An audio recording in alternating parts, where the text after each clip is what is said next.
me your secrets, show me your nightmares. All cats are gray in the dark, dear, whether or not you dare. Welcome to All Cats Are Gray in the Dark. I'm your host, April Simmons. This podcast contains true cases of graphic violent crimes and other stories of a dark nature. Please be advised that due to the subject matter and violent, sometimes sexual content and obscene language, this podcast is not for children or the faint of heart. Hello. Howdy, howdy, howdy. Everything good? Sounds pretty good. I only listened to a few seconds. I didn't have the patience to sit through the whole thing. I was like, sounds good, whatever. We'll figure it out. Good enough. I guess welcome to everybody and Bonna. Another episode. I'm trying to spit out as many episodes as I can right now just because people are at home and bored. And I'm at home bored, so I'm trying to just get as much as I can done. So this is going to be a real Coronapocalypse. It's going to be a real short one. Probably aren't even going to do a break because it's really not much to it. I know we had talked about this before, but a few years back, friends started telling me that I looked like a Nazi war criminal. And it's true. And sending me pictures of her. And so we discussed it and we decided, well, let's do an episode on this. Well, there's really not too terrible much out there about her, but I just, I wanted to do it anyway because it's kind of funny and it's kind of weird that we look a lot alike. Have you researched your ancestry to see if maybe you are a descendant? No, I have not. But I mean, from what I know about my own ancestry, no, but it's possible. I mean, I've wanted to do one of those DNA profile things. I just don't ever have the extra money, to do that. It's kind of a luxury item. Yeah. And in any case, I always, when I have extra money, prioritize food because that's just who I am. I'm like, I'd rather just have food. Yeah, of course. But so I thought I'd do like a little shorty episode about her and who she was, because since she's my doppelganger and that all of my friends and family, eventually some of them come across her somewhere and are like, oh my God. Yeah, you are literally the spitting image of her. You are her doppelganger, or she is yours through and through. Yeah. My husband said, well, maybe you're a reincarnation of her.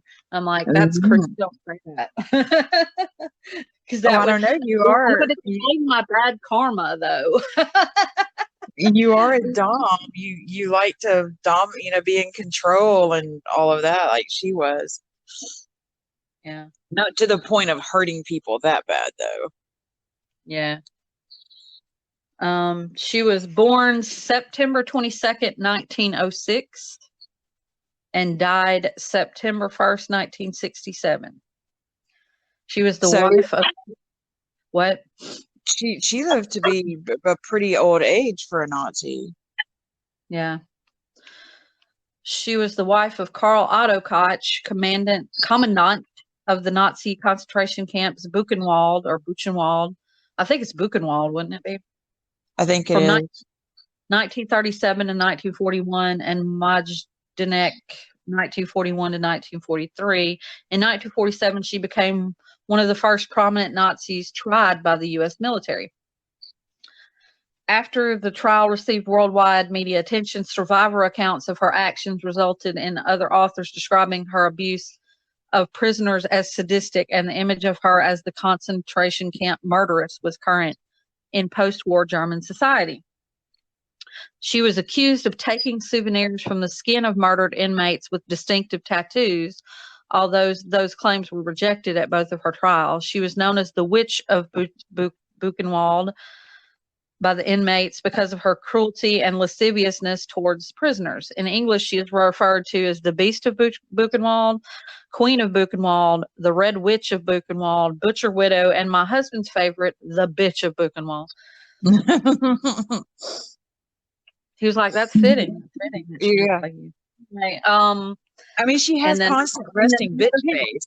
If you look at all of her pictures, she just has constant resting bitch face. She does, and I do too. So that also doesn't help the similarity there.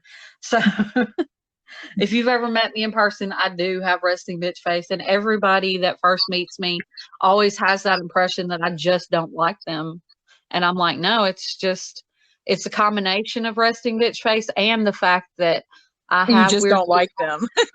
Yeah, well, no, sometimes, but Yeah. I was born with, a very distinct gap in my teeth. And from a young age, I've kind of trained myself to not open mouth smile because of that. So that, But you know that's trendy now, right? To have people even go into cosmetic surgery to get the gap because it's trendy now.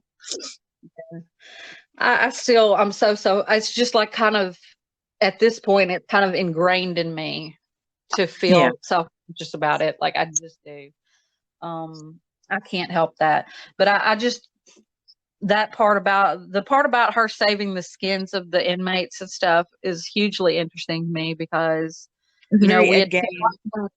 she had inspired Ed Gein. He had read something about her in a book, and that's kind of what got him into saving skin and using it for other things, Interesting. So that's one thing that I found fascinating about this whole story was that because I find Ed Gein interesting and the fact that he was inspired by her. The weird thing with Ed Gein is he really didn't kill that many people. Yeah, he mostly just desecrated. Yeah. Bodies. He just wanted nice furniture, I think it's one of those cases, and one of our listeners actually suggested that we do an episode about mothers of killers like Ed Gein because that is a great idea. Yeah, because there's several of those that kind of messed up.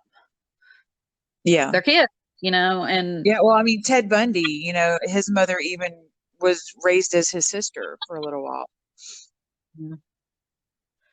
And then there's Dahmer. I feel like I feel so bad for Ed Dahmer's parents, or for Jeffrey Dahmer's parents. But I feel like they also tried to make him normal instead of trying to, treat him differently, I guess you could say. Like he didn't need to be treated like a normal person because he was not. Okay. Yeah, they coddled him. He was coddled. He was. And the fact that the father just left him living there at their home by himself when he was like 15. Yeah, he was a teenager living there by himself doing whatever he want. Yeah. I mean, yeah, I get it. They were probably scared of him or freaked, at the least creeped out by his behavior. But I don't feel like that was right to just leave him there because it led to some bad stuff. But we got off subject anyway. But yeah, back to the devil with rocking ball. But that we probably will address the mothers of killers, or at least touch on those that we feel had an influence on them becoming killers. Yeah, that would be interesting. I feel like it would. While at Buchenwald, Koch allegedly engaged in a gruesome experiment. Oh, well, I already read that. That's like the same thing, but it says that she selected tattooed prisoners to be murdered and skinned to retrieve the tattooed part of their bodies. It's basically a reiteration of the previous paragraph. I don't know why that was left in there. I guess I didn't do a good job of it. We would have both been chosen with our tattoos. You know that. Oh, yeah. I have like 9. She probably would have chosen me. Yeah. It was allegedly done to help a prison doctor in his dissertation on tattooing and criminality. But but they weren't criminals. So that's just an excuse. Yeah, it's an excuse. In 1940, she built an indoor sports arena, which cost over 250,000 Reichsmarks, approximately 62,500 US dollars, most of which had been seized from the inmates. In 1941, her husband was transferred to Lublin, where he helped establish the Majdanek concentration and extermination camp. Ilse remained at Buchenwald until 1943, when she and her husband were arrested on the orders of Josias von Waldeck-Pyrmont, SS and police leader for Weimar, who had supervisory authority over Buchenwald. The charges against the Koches comprised private enrichment, embezzlement, and the murder of prisoners to prevent them from giving testimony. She was imprisoned in 1944, but she was acquitted for lack of evidence. Her husband was found guilty and sentenced to death by an SS court in Munich and was executed by firing squad on the 5th of April, 1945, in the court of the camp he once commanded. Ha Good. ha. Yeah. That's what you fitting. get. That's what you get, bitch. She then lived with her surviving family in the town of Ludwigsburg, where she was arrested by U.S. authorities on the 30th of June, 1945. Carl and Ilse had 2 sons, one of whom committed suicide after the war because he couldn't live with the shame. He couldn't live with the shame of the crimes of his parents. Another son, Yui, was conceived in her prison cell at Dachau with a fellow German prisoner. Was born in the Eichach prison. I don't know how to say that, but the prison near Dachau, where Koch was sent to serve her life sentence, was immediately taken from her. At the age of 19, Yui learned that Koch was his mother and began visiting her regularly. On September 1st, 1967, at age 60, she hanged herself. She suffered from delusions and had become convinced that concentration camp survivors would abuse her in her cell. In 1971, her son Yui sought posthumous rehabilitation for his mother. I don't understand what good that would do. What the hell is that? I don't know. Maybe he was just trying to seek some kind of, I don't know, just to try to clear her name. But I mean, at this point, you're not going to clear her name, okay? She's a fucking Nazi war criminal. That doesn't happen. Yeah. Even probably Nazis that, moved away and changed their name and shit like that, they know that if they that if they're found out, it's not going to be something that's going to be forgiven, no matter how much they've changed. It's just one of those things in history that if you went along with the Nazis, no matter how you felt about it, if you went along with the Nazis, you're pretty much dead to the world. Oh, yeah. A lot of them escaped to South America. Yeah. There were rumors that Mengele was in Buenos Aires for a minute, like he was spotted down there. I think there's even a documentary about one in the U.S. that somebody's grandpa was accused of being a. Yeah, I watched that. Yeah, I haven't watched it yet, but I don't know all the details on that. But she was also the inspiration for the Nazi exploitation films such as Ilse, She-Wolf of the SS, which I just find funny because there's like that short little trailer for that. On Grindhouse, yeah. Grindhouse, yeah. So it's just like, woohoo, I'm in Grindhouse. No, not really. But I just wonder, like with Ed Gein, like how many other freakazoids were inspired by her, because she was particularly horrific with torturing and killing and the whole making lamps out of skin and shit like that. Yeah. Like, so it just makes you wonder how many others did she inspire? I'm sure quite a few, because there's people out there that look up to people like her, which is that just blows my mind in itself. Is she interesting? Yes. I love to research things like that. It's fascinating to me. But I just want to know what makes their brain ticks, what makes them, become that way, what happened in their childhood that made them turn into this, Show us on the doll where they touched you. Exactly. Yeah. I guess I find it more fascinating because you don't see as many violent women. Even True. women that are criminals, the percentage on women that are that violent and vicious is just not very high. So I guess it fascinates me on that level because she was just such a cold-hearted cunt. Like, so it's just like, I think there's just as many women out there. They're just not caught. They're clever. Or they just play the whole "I'm sweet and innocent" card. I'm just a woman. Never do that. I mean, look at that bitch, Carol Baskins. She fed her husband to a fucking tiger. I almost spit out my. She's just as sweet as she can be. Women are able to hide things better. They're way more. I'm not going to say that they're any better than men or they're any smarter than men. It's just most of the time, investigations don't lean towards women because statistics do show that women aren't as much like that as men. But again, I think it's just because they know how to keep secrets and get away with things better. But it's like statistically, we're more often the poisoners and things like that. Like we're causing our husband to have an accident. Right. Or feeding them to tigers. Yeah. It's so like funny. We automatically are more of the overthinkers when it comes to murder. Right. And this is this I have. I think women are more premeditated, where men are more impulsive and compulsive about it. They act on anger. They're just going to pull out a knife or a gun and just not even think about it. Where women, I think I shouldn't say that on this podcast, should I? I probably need to. Anyway, then would really think you're the reincarnation of her. Yeah.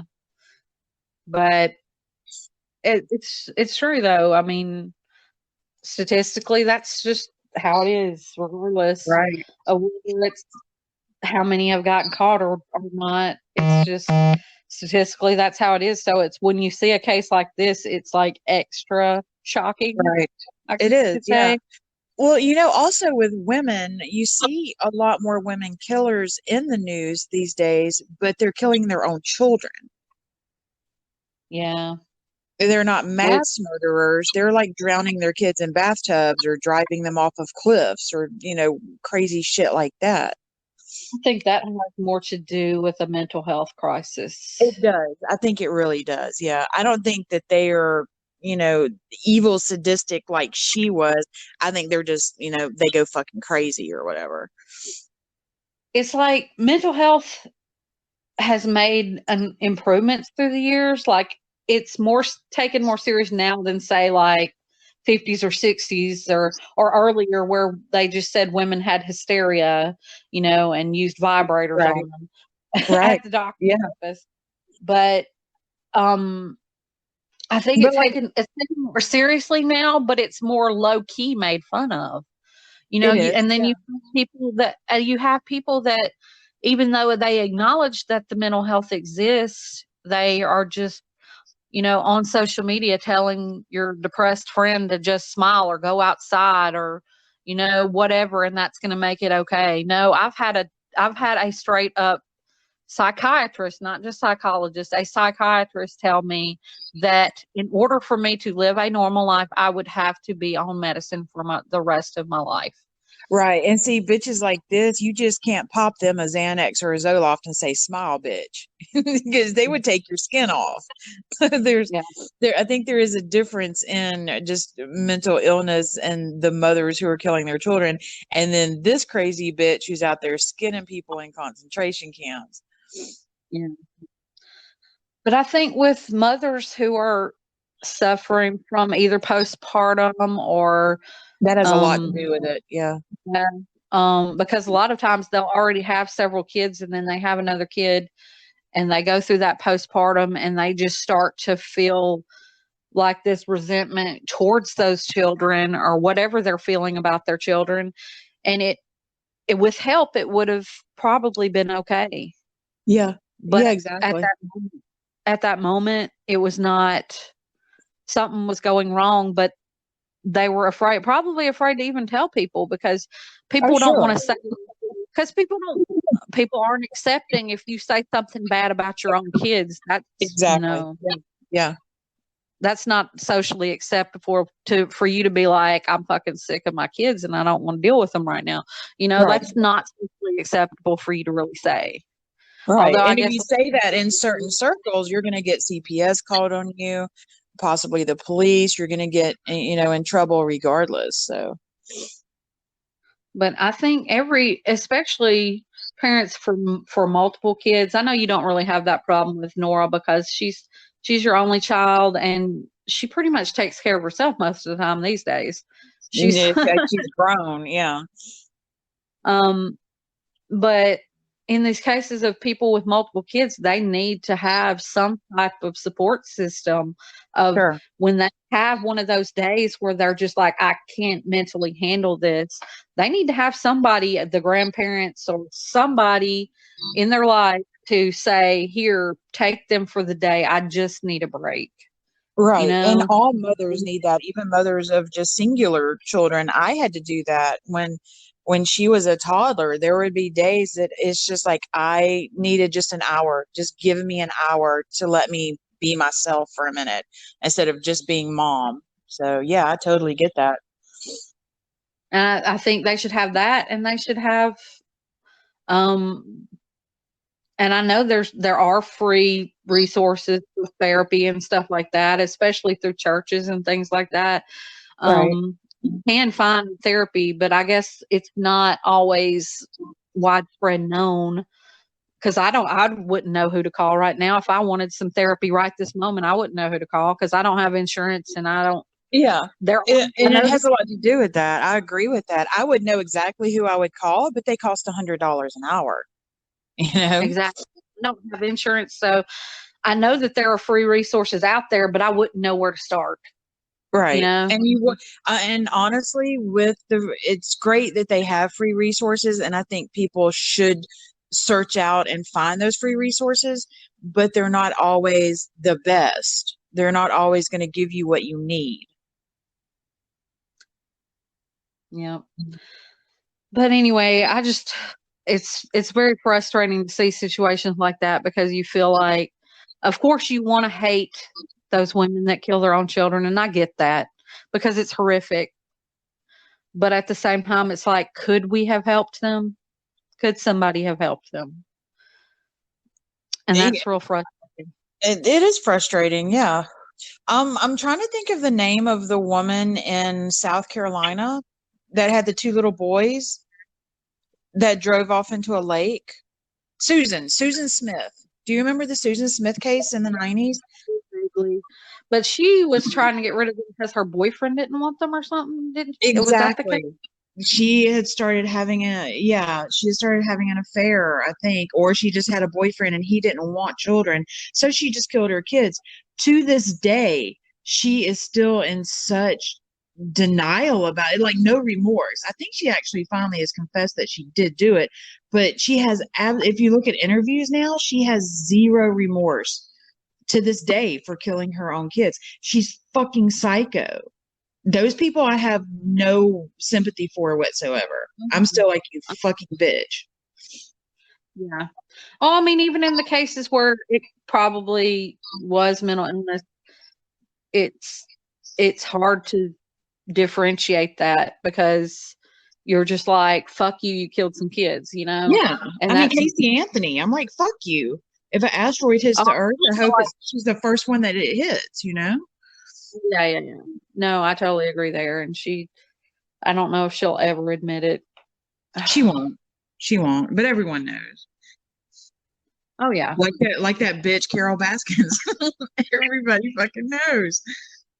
Oh Lord, we've been talking about that so much at my I know. house. I Like, mean, it's everywhere. It's everywhere. You can't help but talk about it because it's just the biggest mind fuck in the whole world. yeah. Sabrina and I did the episode about time travel, and we even talked about it during that too. You can't help it. And we just talked about coronavirus too a little bit. We talked about because she and I are both into the Dark Tower, which has time travel in it. Right. Dark Tower, Stephen King series. And we also talked about the fact that it's COVID-19, which is the number 19 is significant in the Dark Tower because they keep seeing it everywhere. So then we're like, man, living the fucking stand right now. Yeah, I mean, for real. And the 19 is my favorite number. And I'm like, really? You had to put it as 19? Why couldn't you have done like COVID-1? For the listeners, Sahara and I actually did roller derby together, and 19 was my number. Yeah, that's true. Yeah, I mean, 19 is a great number, but not anymore. Yeah. I guess we'll just wrap this up. We're already almost at 30 minutes, and that's good enough for now because we're just trying to spit out some episodes. Right. We'd gotten so far behind because of all this quarantine.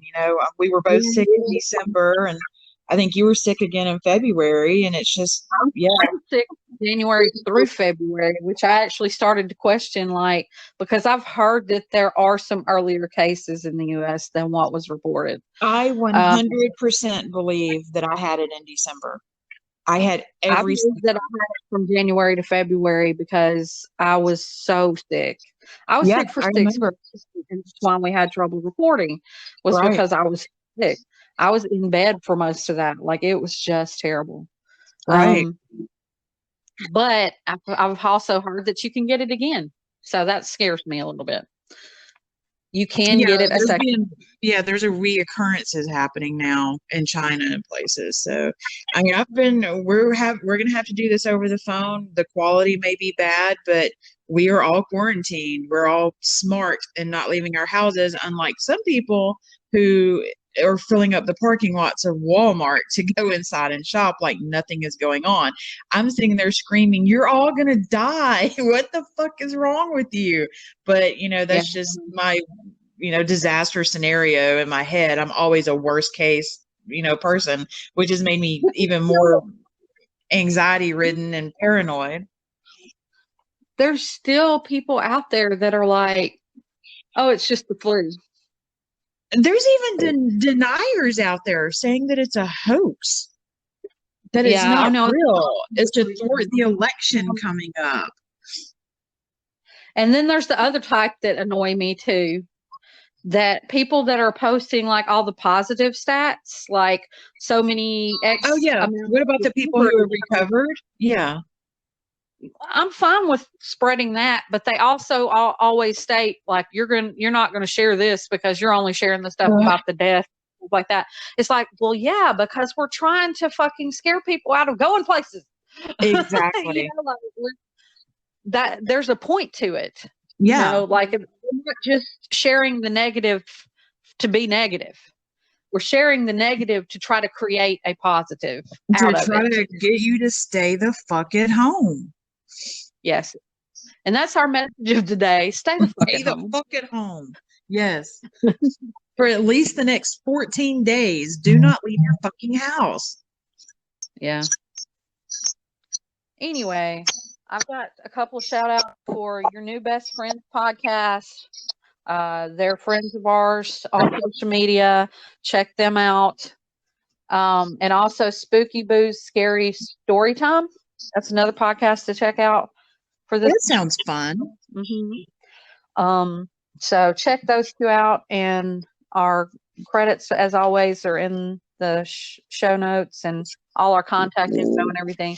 So thanks for listening, and I guess we can actually say our saying for the first time in forever. Talk hard. Bye.